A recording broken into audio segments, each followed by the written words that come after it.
guys, to another episode of Coming Into Bloom.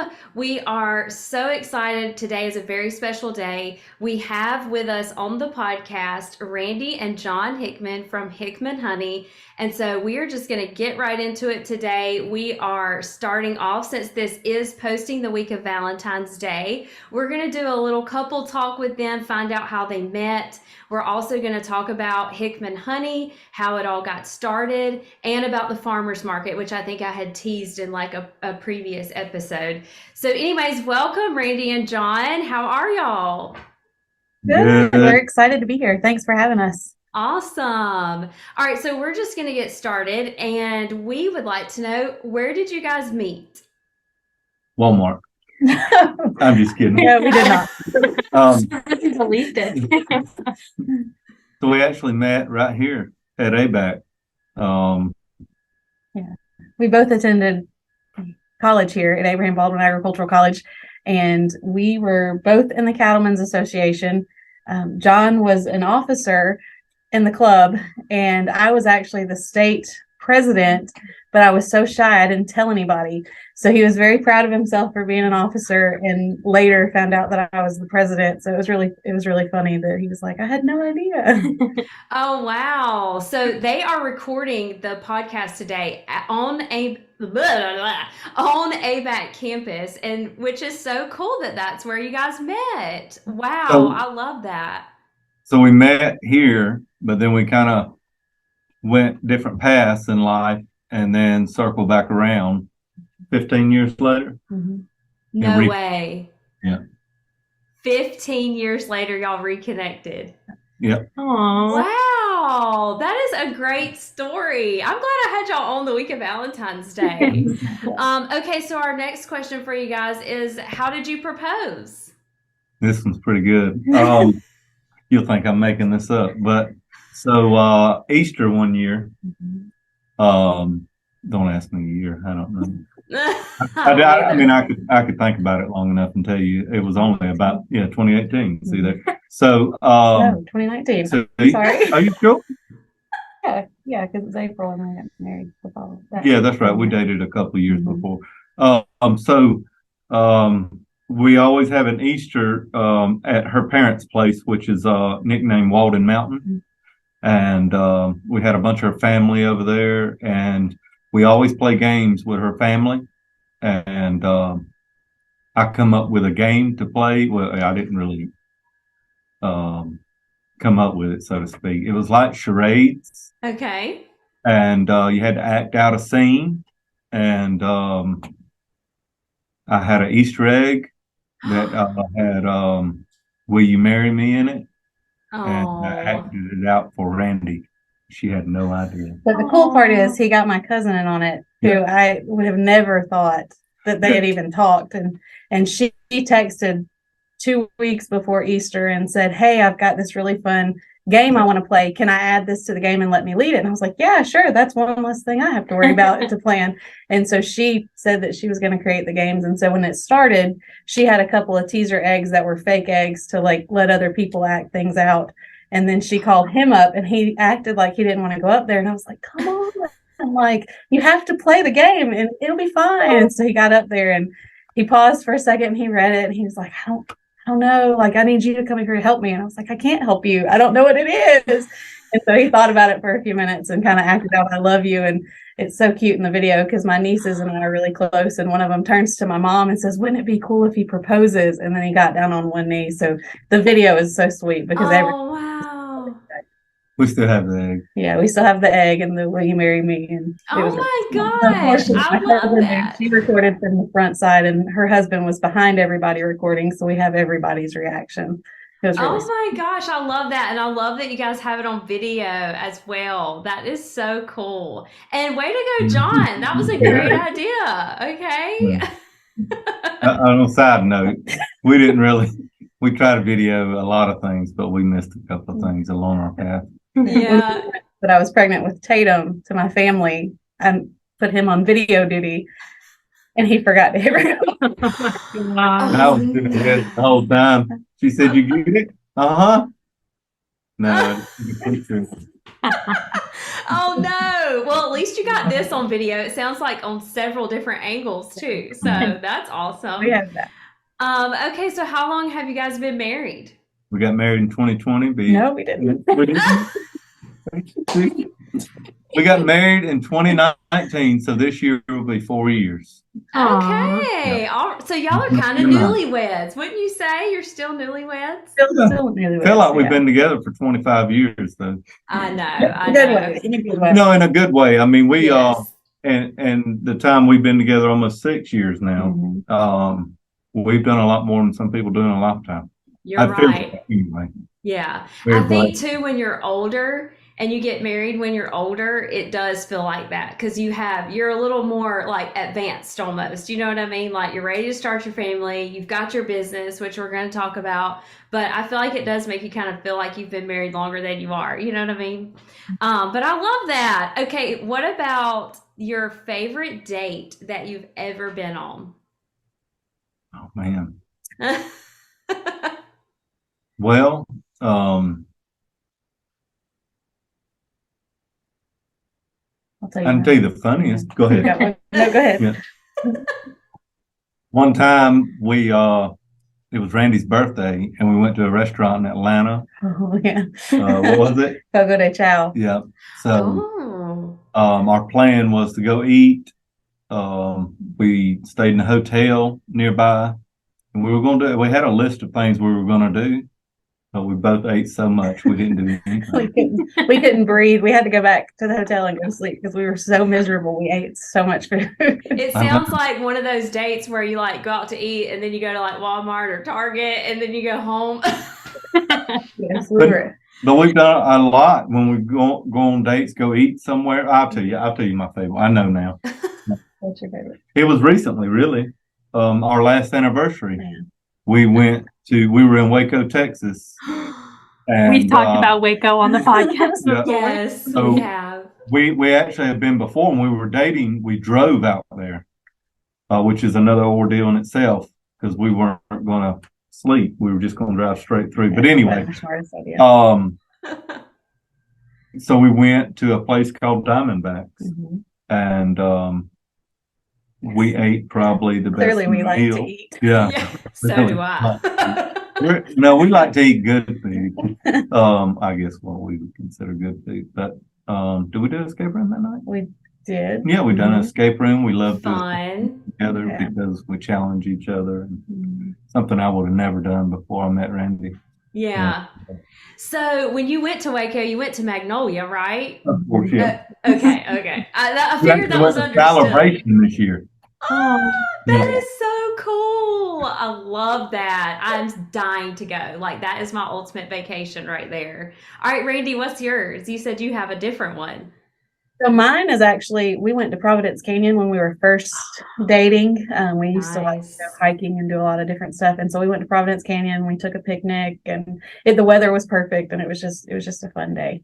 Wow. And I bet it was beautiful. Did y'all get photo and video there? We did take yeah. I think I did take videos, but I do have photos. We have it hanging on our wall. Oh, that's Yeah. awesome. If y'all don't mind, if you could share one of those photos, we could use that to tease this episode of the Absolutely. podcast. And we can say, we're going to be talking about, Providence Canyon. That's really cool. I love that. What about vacations? Do y'all have any vacations or a dream vacation? What about a dream vacation? Well, speaking of Waco, so we of course like to watch HGTV together. Yeah. We want to go to Pawhuska, Oklahoma. Yeah. So we went to Waco, Yeah. and then we went to Laurel, Mississippi, Been in where there in hometown. is filmed. Okay. And so I also really like Food Network, and so my goal is to hopefully one day we can go to Pawhuska and see all of that. And I just like that story of how she's like kind of revitalized the city. We really Yes. That's Pioneer Woman, right? Mhm. Okay, I thought so.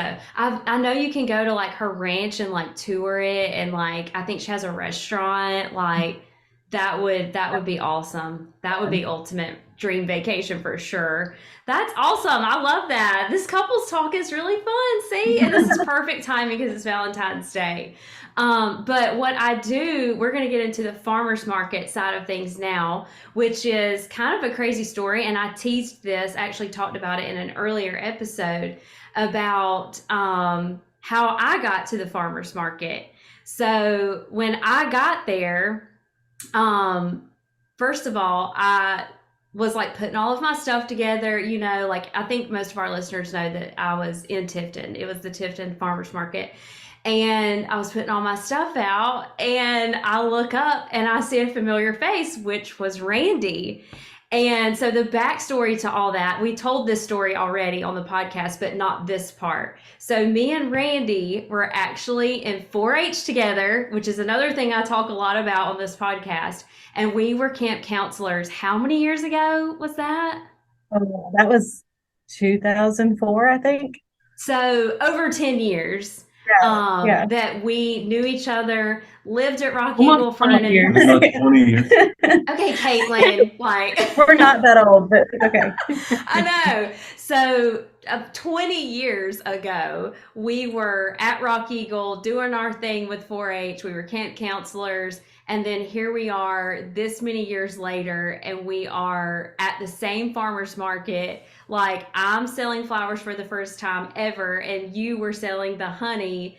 And so I just thought that was the craziest, like, first experience for me, because that was the first time I had ever, like, sold anything that I grew. And to be able to do it with somebody that I, like, grew up in 4-H with, like, I just thought that was the coolest moment. And so I definitely wanted to share that first. But tell us about the Tifton Farmers Market. I think it's Wiregrass Farmers Market. Tell us how long you guys have been going to the farmers market. So we actually started selling at the farmers market in 2019. And that's actually kind of when I took it over. The first season we started selling, their manager decided she had a lot of other things going. And so they were looking for somebody to take it over. And I was like, yeah, that sounds fun. I'd love to. And so I've been managing it since 2019. But it's really cool now because we're in a transition period. ABAC has a rural development major. And so a lot of the board members, when COVID happened, decided to kind of step away. They realized they were doing a lot of things, which happens a lot. People that are very busy do a lot of different things. And so it was an opportunity for them to kind of take a step back. And so we made the decision to gift the market to ABAC. And so new this year, the market will actually be part of ABAC. So we're really excited about that. But we've been doing it since 2019.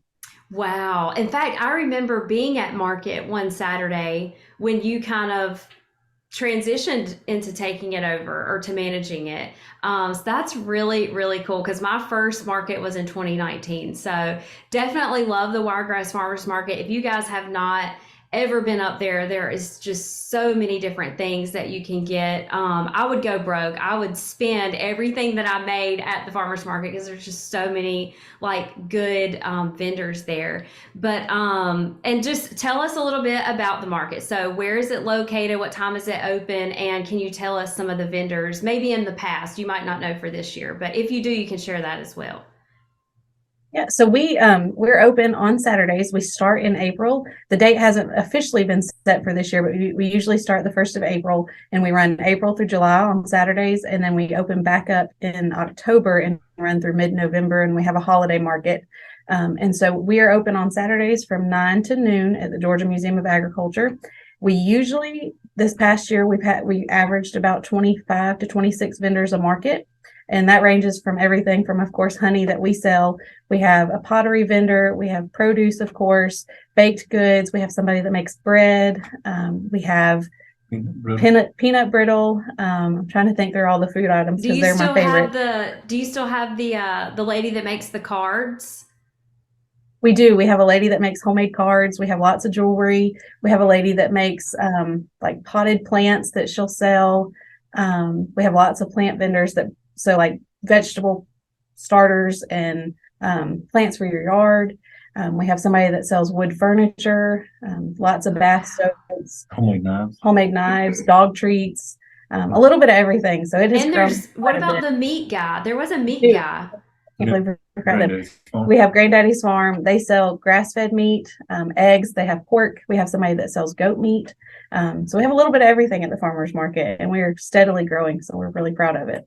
And That very is so good, cool. like you guys have the connection of meeting at the farmers market, and while y'all are there on Saturdays, I work there like Monday through Friday. But I didn't know that like Lisa existed or that Randy existed. But it was so weird that we were like working, connected, all yeah. connected. Yes, and Caitlin actually did the farmers market in Tifton for me this past year because we That's how had we originally met. Mhm. Yep. Yeah. That's right. yeah, that's right. Because wasn't it like 2 Saturdays we had before we started going to the grocery store and we had all those flowers? Wasn't that when you We did it went? in Yeah. May. We did it the last 2 weekends in May, and that's where I met Randy. Yep. Yes. Even though I had been to the museum for years at that point, but Yeah. Not on a The- Saturday. the- not on I- Saturday.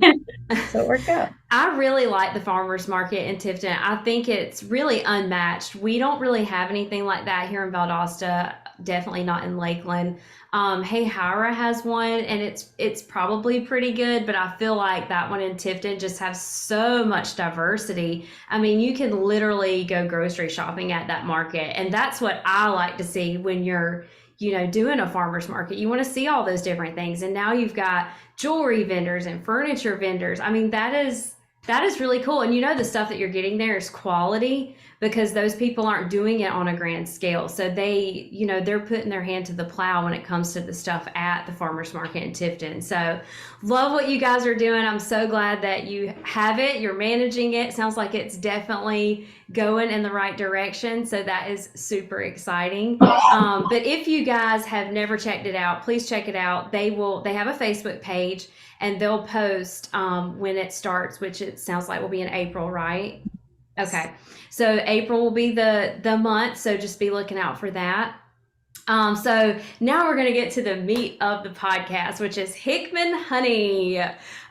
We personally at the Flower Shed and Rolling Branch Farms, we have been selling Hickman honey since I started the Flower Shed up against when I had a little shed up at the road into the driveway, and the honey was sold in there. The honey is sold in our holiday boxes, and now recently with our U-Pick that is open on Saturdays, the honey is available at checkout when you come up there. And we've sold out every single year. We have sold out. It's such good honey. So tell us how Hickman honey got started. 2017. So I was actually doing bees a little bit before Randy and I met. But I was kind of doing it on a smaller scale than what we do now. Always trying to get bigger. And kind of had a different name, so to speak, and just a few things going on. And then when I met Randy, I was like, hey, I really want to take this another step further. I'd like to, officially start the business end of it. And with Randy's help, all help really, as far as all the paperwork and stuff that needed to be filled out to create Hickman Honey LLC was born in 2017, and started Facebook, and we actually have our own webpage. I think we have an Instagram. Yeah. You do? We do. Well, we do. It's not, we don't keep it up to date as we do our Facebook. We need to work on that. That's a goal for this year. But he, like he said, he had already started, and he had probably 15 hives, 18 hives. 15, 20. Yeah. When we first got together, and he was just selling mainly to just friends and family, and he would sell to like a produce vendor that sold on the side of the road here in Tifton. And so when he made the decision that he wanted to go bigger, that's when we did the paperwork to make it an official business. We got our license and things like that, and started growing from there. And that's when we decided to do the farmers market and kind of take it a step further. So, and we knew when we did the farmers market, we needed to have a way for people to find out our story and where their honey's coming from. So that kind of drove everything. And tell us now, I know y'all have wildflower honey, and I don't know much about honey. So tell me, like, what does that mean? Does that mean the bees like swarm around in wildflowers? or do you put something in there to just like make it taste like wildflower honey? Because that's the kind that I've tried. So tell me how wildflower honey like becomes to be. All right. So, bees, of course, they fly out of the hive and they go visit floral. Uh, uh, Typically, so wildflower honey is a mixture of all types of floral um, plants. So that's why we call it wildflower, because you can't definitively tell, Right. hey, this came from um, a, a tulip. So that's why we call it wildflower honey. In the beekeeping industry, if it's a mixture of different floral sources, it's typically labeled as wildflower honey. There are certain things that bloom certain times a year where you could definitively call it something else. During the latter part of April and the first part of May, there's a lot of gallberry bush in South Georgia, which we try to put our bees on. And you could, at that point, call it gallberry honey because of the taste of it and then the color of it. They have places that you can send a sample of your honey off, and they'll do pollen counts on it and tell you exactly what it is, or what floral arrangements that the bees visited. Because every plant, I'm sure y'all know this, has its own pollen count. Mm-hmm. So, if you have orange blossom honey, well, a couple of years ago, we got some hives together and we took them down to some orange groves in Florida. One way you can tell it right off the bat by the smell of the honey. It has a citrus hint to it. Ooh. And when you taste it, it actually has a citrus bite to it. The one thing about that, I know you guys grow satsumas. Well, I've heard, conflicting stories about bees may not make honey off satsumas because of the bloom on the satsuma. That you only want maybe one, you don't want as many blooms on that particular plant as maybe a Hamlin orange tree, I guess. And I'm kind of getting off topic a little bit. I'm sorry about that. But, No, that's fine. I think the different flavors of honey is really cool how they come to be. It's based off of what the bee is eating. Or right. Is that right? Eating? Is that the word? They get nectar from the floral cord. So just kind of in a nutshell, there's stuff like you mentioned, orange blossom honey. We have gallberry honey. You can get sourwood honey in North Georgia. There's clover honey. So there's all different varieties of honey that you can find just going to like a grocery store or like a honey store. And it's all based on where they're pulling their nectar source from. So now you mentioned gallberry honey and you said it had a different look or color. Yeah, so it actually has kind of a lighter tone than wildflower would have, but a darker tone than that of like palmetto or tupelo. Tupelo typically comes from the panhandle of Florida, although we have a belt that runs through Georgia along the Lappaw River that people make tupelo honey around here. I'm not sure if it's the same as that comes from the panhandle of Florida, but I do know people make tupelo honey around us. But the reason why we typically have wildflower honey is because of what is around us. Right. And we try to maintain that local, source. So, right now, half of our bees are out in California, and they'll bring in nectar from almond trees out there. Well, Wow. That almond honey, it's not bad. It's just not really what they consider a table honey. So we wouldn't bottle that up and sell it. The bees would just eat it. Gotcha. Wow. I have a question, and you guys might not know the answer to this, but you always see it like every allergy season that all over Facebook or whatever, people are saying buy and eat local honey because it helps with your allergies. Is that true or is that a myth? So Love that. The good thing about honey is raw honey is excellent for health reasons. It's not, I wouldn't say you have to get super local, But the good thing is, like we mentioned, they're pulling pollen from different things that are blooming around you. And so there is some research that says, if you're consuming honey that's raw honey from local within 50 miles, it's good for you and it can help with allergies. But in general, honey is just fantastic for health reasons anyways. Yes, So I would definitely agree with that. the research behind that is the flowers that you have around you, just say like privet bush. There's a lot of people who have allergies to privet bush. Well, the bees are visiting the privet bush, getting the nectar out of the flower, bringing it back to the hive, turning it into honey, and you are digesting that honey. You're getting small amounts of nectar from that privet bush, in essence, building up an immunity to the allergy. And that's important to note too, because some people think if they just take 1 or 2 teaspoons that it should fix the problem, but you have to do it on a regular basis and build up that immunity for it to work for you. Right.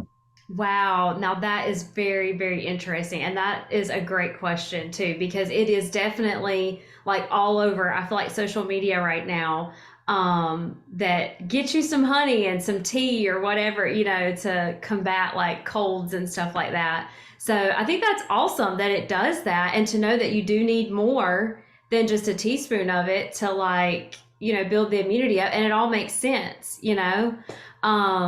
What is one of the hardest things you would say about beekeeping?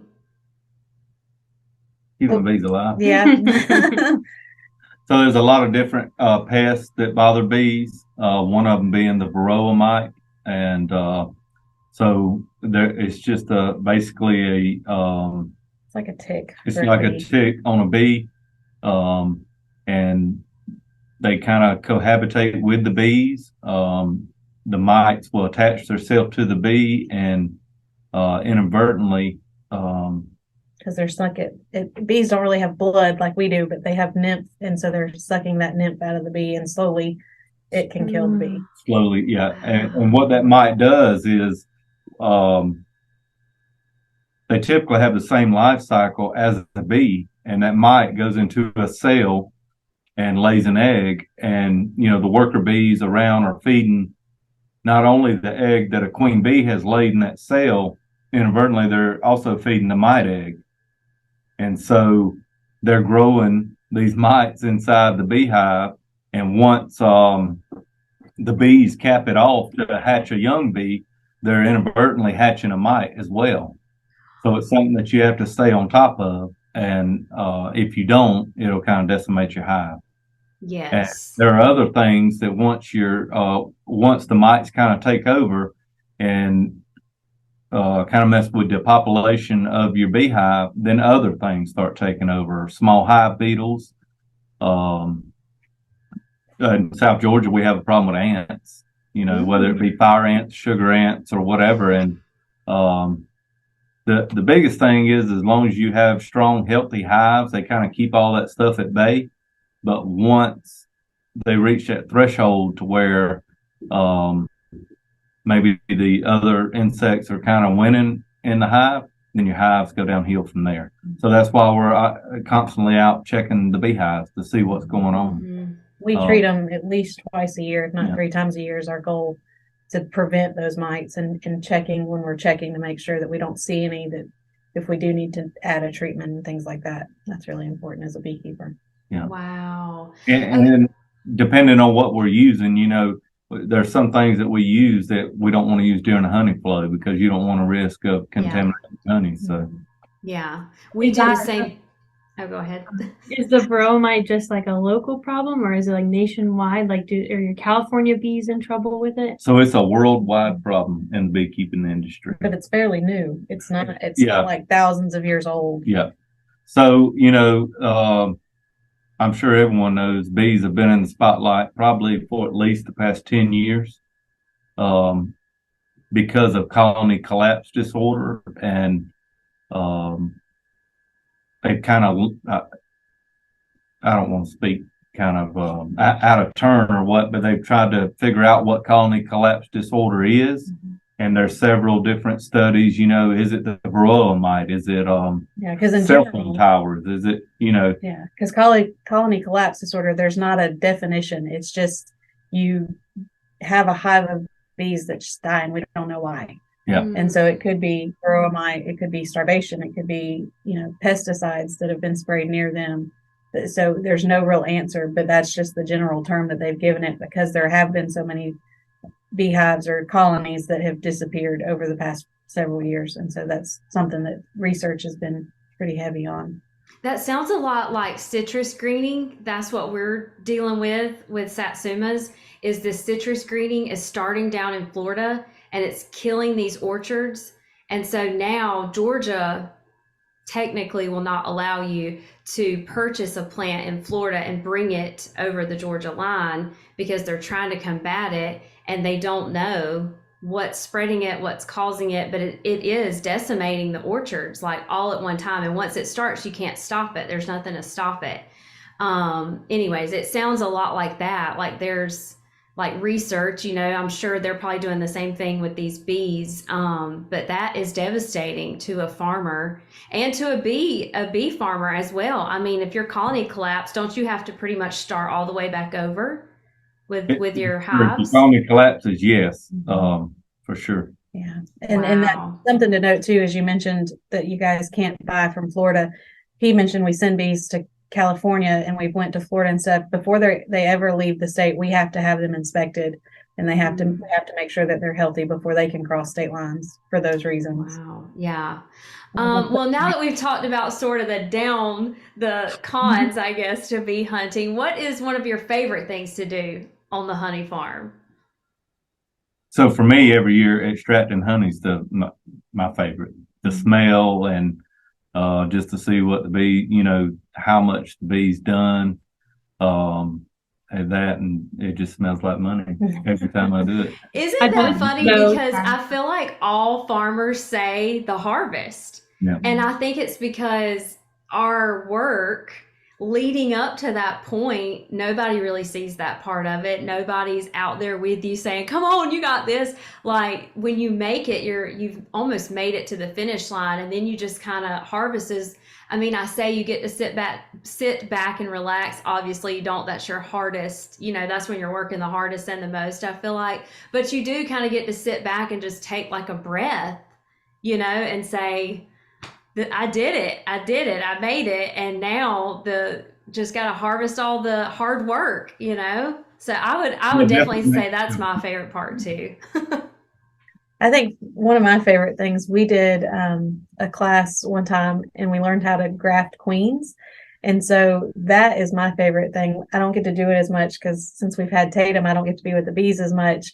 But that to me is the coolest thing dealing with bees, is that you can graft a cell or an egg and they can turn it into a queen. And so there's actual beekeepers that they just focus on queen production. And so there's a lot of science to that. And that's my favorite part. So I'm interested in this. So just I'm sure it sounds kind of complicated, but maybe it's not. But can you just kind of broadly tell us how you do that? Yeah. So to start with, you have to have a hive that thinks that they're queenless. And so we can do that by shifting where the queen is in the hive and putting a queen excluder up so that part of the bees in that hive don't think they have a queen. And the only reason they know that is because of the pheromones that the queen gives off. And so they actually touch tongues with each other and they pass it through the hive. And that's how they know that they have a queen and everything's good. And so if you make them think they're queenless, what we can do is we can take cells from a hive that had just had eggs laid in them. And so you have to get them when they're 1 to 3 days old. And so you can graft them out with a tool and put them in a special cell. And we put them inside that hive that thinks they're queenless. And so what happens is these bees are panicking, knowing that they need a queen. And so they will start feeding these cells royal jelly so that they can grow their own queen. And so we're able to go in there after they've fed enough royal jelly and they've capped it off and made a queen cell, and we can take it out and then grow our own queen basically. And so you can either put that cell into a hive that needs a queen, or we can put it into a mating hive, like a bank, and grow her out, and then she can leave and be mated and come back, and then we can catch her and sell her as a mated queen. Wow. Fast process. Is it It's about a 28-day process, and then for her to fly out and get mated, it's usually about 2 weeks, because we want to make sure that she's had enough mating flights. So it's quick, and it takes a little bit of time too. Yeah. It's all about the weather and the timing, and because if we forget to graft on one day, then that sets things back, and so it's a little different. So from the start, when you graft the egg to the time that queen hatches is 14 days. Mm-hmm. But then you have to allow a couple of weeks for her to fly out, be mated, come back. And then at that point, you could catch her and put her in another hive. And the term I used, bank, a while ago, you could bank her in another hive until you needed her. You'd have to keep her secluded from other bees, so that they wouldn't. Yeah, that's important to note too, because once you put those cells in there and they start feeding it all royal jelly and they cap it off, you have to make sure that you separate those queen cells, because as soon as a queen hatches, she will automatically kill all the other queen cells because she wants to be the only one. And so we made that mistake one time. I didn't pull them out quick enough, and I had like 20 cells, and I was so excited, and one hatched and killed all of them. Yeah. That is so interesting. Wow. I really like that. That's really cool. So if someone is wanting to like just get themselves a hive or whatever just to have in their backyard, like how many hives would y'all recommend, like just an average person, not trying to do it like on a commercial scale, but just an average person, how many hives do you recommend they like commit to, trying to get started and trying to keep alive? So I would say 2 to 3 hives. The reason being, if you have one, you have nothing to judge it against. Very good point. Basically 2. This hive is doing this hive is doing that. If you have 3, all the better. These 2 hives are doing this, why isn't this hive doing this? That's my number one selling point when I tell people, hey, how much should I get? I'm brand new to this. Well, definitely not 1, because you have nothing to judge it against. Wow, that's actually I feel like that could be applied across the board with anything that you're starting. And I've never thought about that. Like most people do just get 1 of something. You know what I mean? They don't think of, I've never thought about get 2 and compare how the 2 things are going. That's awesome. So how much honey do you get in your first year, would you say? Well, it depends on how you start into beekeeping. If you buy a complete hive from somebody, like right now, if somebody bought a beehive from us, you could typically make 60 to 80, maybe even 100 pounds by the end of the year off that one beehive. As long as you have a good source for them. As long as you have a good nectar source for them to get honey from. If you bought what in the beekeeping industry they call a package of bees, which is a box of bees with 3 pounds of bees in it and a queen, and then you take those bees and you put them in a brand new hive for them to start drawing out wax from the frames and everything, that typically that first year you'll make some honey, but it would not be honey that you needed to so to speak, rob from the bees, because they would need it to survive off of. Oh, wow. Even though you'll probably feed those bees, they still need some of their own, because bees take pollen that they get from plants and nectar that they turn into honey, and they mix both together and they create a thing called bee bread. And that's basically what the bees survive off of. Wow. So if you start with 3 pounds of small, they need a lot more time to grow. Whereas if you bought a complete hive that already has frames filled out, and so they have a better start, I guess you could say, for the year. So they're already established. Yeah. So you'd be able to actually pull honey from that. Gotcha. Okay. So also speaking of, like, if this was just like not a commercial grower, I say grower, is that the right term?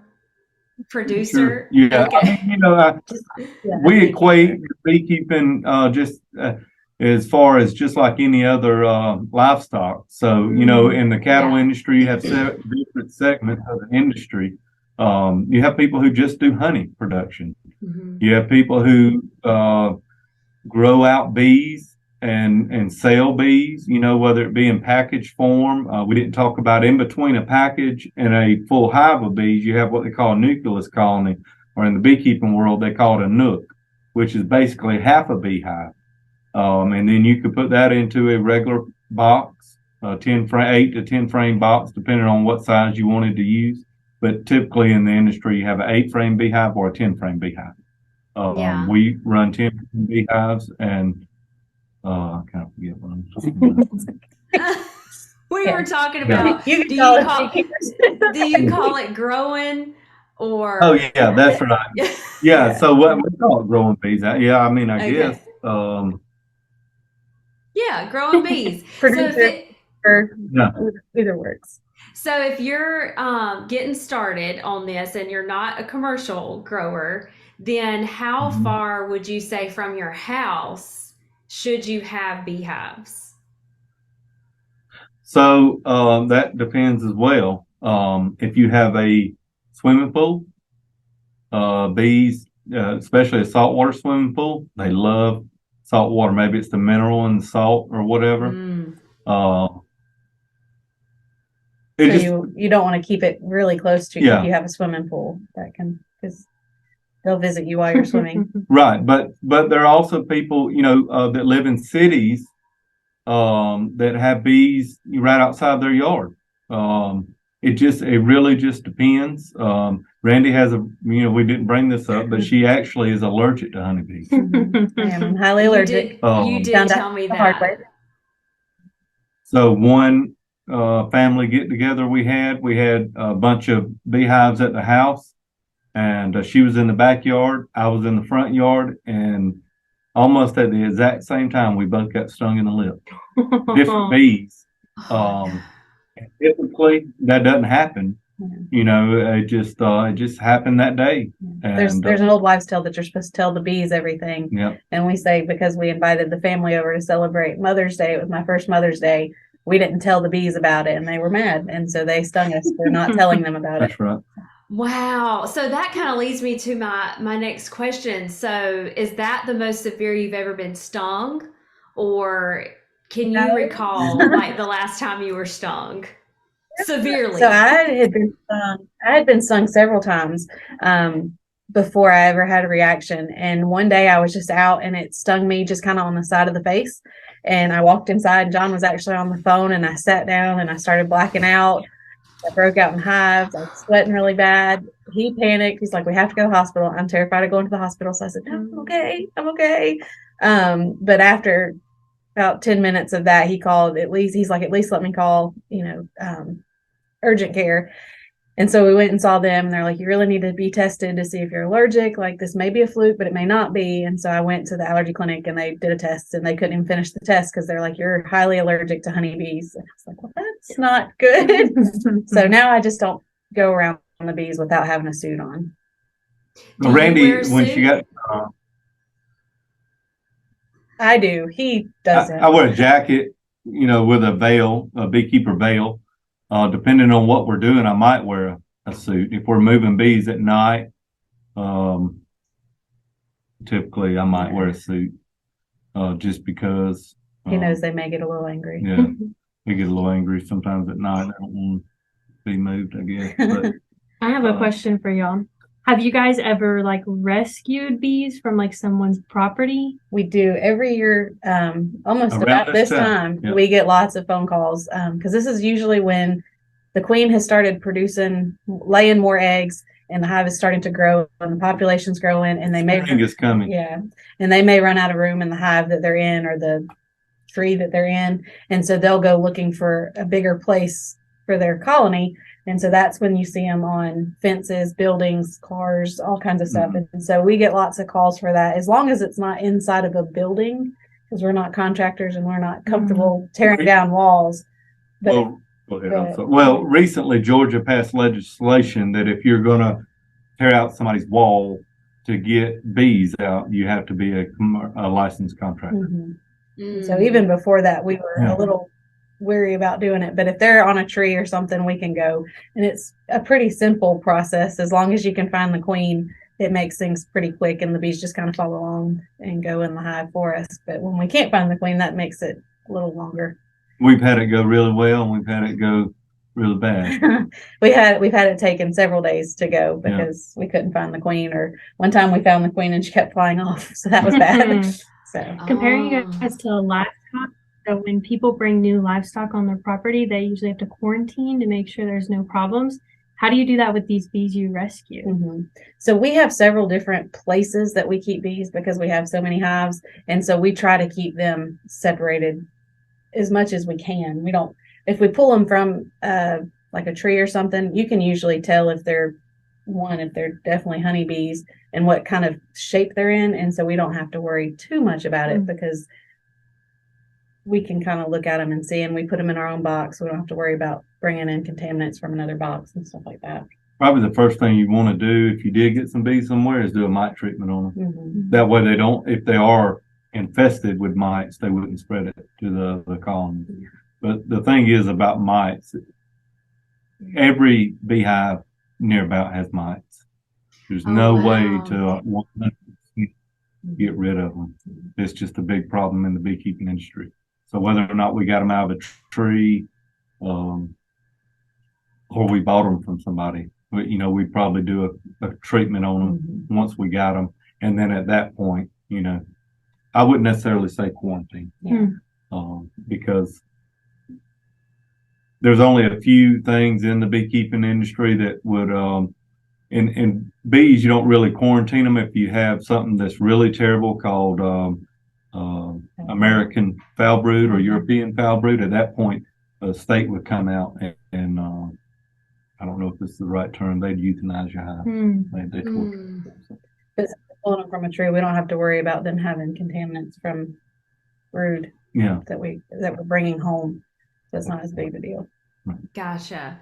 So tell us where we can buy Hickman honey. I've already told everyone you'll be able to purchase it at our U-Pick again this year for sure. We'll get some more from y'all. But if anybody wants to come and get some honey, where can they come if they're like in the Tifton area or Adel, places like that?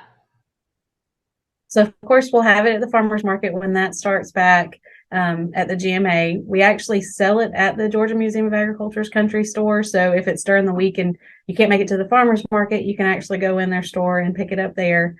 We actually have an honest honey stand outside of our house, and so people can drive up, pick the honey that they want, and just leave the money in the box. And that's worked out really well. We appreciate people visiting the honey box, and it kind of makes things easy for people if they can't get to the GMA country store. They can just run by the house and pick it up. We also have a website, and that's just hickmanhoneycompany.com. And you can pick out the different sizes. We also sell things like leather conditioner and stuff on there. Where else? We've got a few different stores that sell it. Yeah, like produce markets. Okay. Actually, a hardware store sells it in Citizens Hardware. Yep. Stone's Country Meat in Fitzgerald. Gardenia's Marketplace in Ashburn. And Calhoun's Produce in Ashburn as well. Is there any other one? I think that's it. Yeah, right now. Yeah. It comes and goes.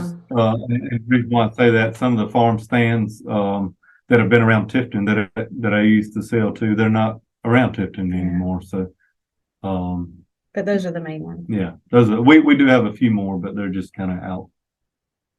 So does your honey have an expiration date, or is it super stable and you can have it forever? So honey is really cool because it never expires. It never goes out of date.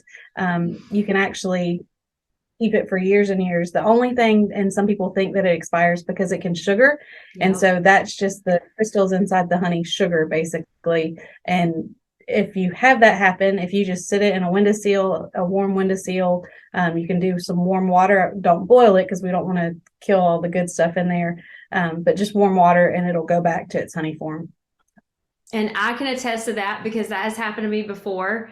I've had the honey and it's crystallized or whatever, and then I've just warmed it back up and it's been just as good as like the day I bought it. So it sounds like you can get Hickman honey from Lakeland all the way up to Ashburn then, pretty much. So just check out their website, follow them on, y'all have Facebook, y'all have Instagram, and they'll have things posted there where you can get it. And like I said, if you're listening to this and you're at the U-Pick this summer in June, we will definitely have it available for sale there as well. So we're gonna play a fun little game here to wrap up the episode. We're gonna pin y'all against each other a little bit, and I don't know if these are the correct answers because I got them off of Google, so they may be wrong. So y'all might have to tell me if they're right or not. All right, so I've got, let's see, 5 questions. I'm going to ask y'all 5 questions, and we're going to keep score, and we're going to see who can win B trivia, okay? All right, number 1. How many eggs does a queen lay in her lifetime? Ooh, that's a lot. Can I use my calculator? Yeah, we'll Yes. see. Okay. We'll give the point to whoever gets the closest. Okay. So we know. Do I tell you all the No, answers? because we're Okay. against each other. Okay. We need the Jeopardy music now for the final Jeopardy. What is your answer, John? You tell us. Do you already know your answer? In a lifetime, In a lifetime.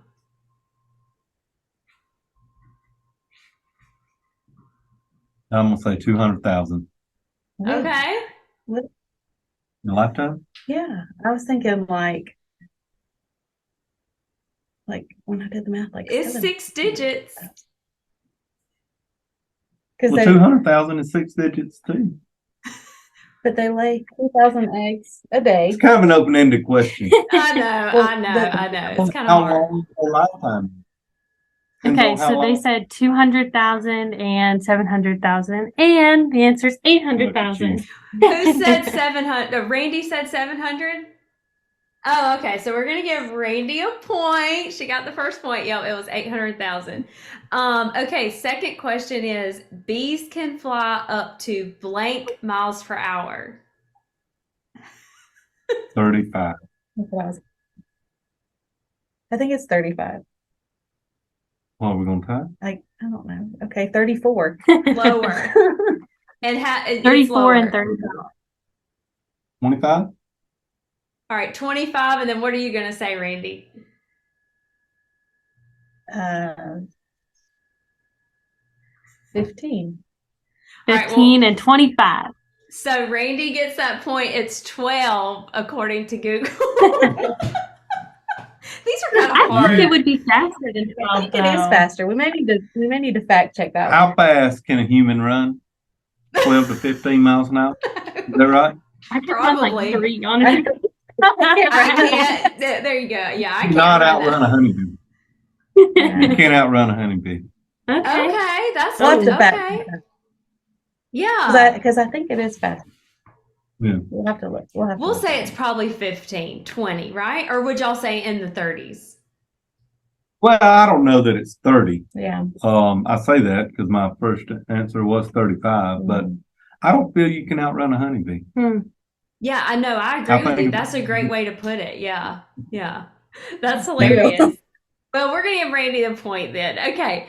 Question 3. One bee can produce how much honey in their lifetime? Just one bee. Teaspoon. Oh, I thought it was a 12th of a teaspoon. I don't know. Oh, I think a teaspoon. He says I a think just teaspoon. like a 12th of a teaspoon. Like it's tiny. So Google says 1 tablespoon. 1 Okay. tablespoon. Yeah. So John, we'll give that to John. John was pretty close on that. Oh, All right. What color can bees not see? oh, I know this one. Red. Yeah, red. You both got a point. Red is the color. All right. And here's our last question. So it's 2-3. So you can tie this up, John. Do you have a Okay. tiebreaker question? I don't, but Caitlin, you be thinking of that while we do this question, okay? Okay. Last question is, can bees eat honey? Yes. Yes. Yes. Yes, the answer is yes. So Randy has 4 and John has 3. So Randy wins. I had a feeling that was going to be the case. Well, we want to thank you guys so much for joining our podcast today. You guys are the first guest in our lineup, and so we're super excited to have more on. But today, this was definitely fun catching up with you guys and talking about honey. I've learned a lot of things that I didn't even know. What about you, Caitlin? Oh yeah, so much. And thank you for answering all my silly questions too. No, they were great. I feel think like this- I talked in circles. No, you haven't. There's just You so guys much more did that could great. be said, Yeah. back to the flowers. So every flower has a certain amount of sugar in it. The nectar source. I want to say this because No, it's you just been go on my ahead. mind. You go ahead. So when bees, well, I just want people to know when bees visit flowers, they don't necessarily pull honey out of the flower. They pull nectar out of the flower. It comes Right. from that flower. They bring it back to the hive. The bees, by fanning it and dehydrating it, they turn it into honey. They have a special enzyme That's that they cool. mix with it. Wow. So- Yeah. So people say, So why do they eat it? well, they eat it for nutrition. Mhm. But so, people say, well, bees vomit it back up. That's one of the things you see online, bees they're just puking it back up. They're really not. They are transferring it from a special sac on their body, the honey sac, which people call honey stomach or whatever, and they transfer it from one bee to another, and then another bee actually puts it in the comb. Wow. It's so I fascinating just how it all I works. know. I mean, it's No, it's seriously, about like the it's- sugar honey, right? So Yeah, it's really real cool. honey if it's sugar. Yeah, and it's really neat to know like how you get something that you're eating, like an orange or a pecan or honey or whatever it is. I think it's really neat to know how it all comes to be. I think people are very interested in that. This may be our best episode yet. Who knows? But I do want to thank you guys for joining us.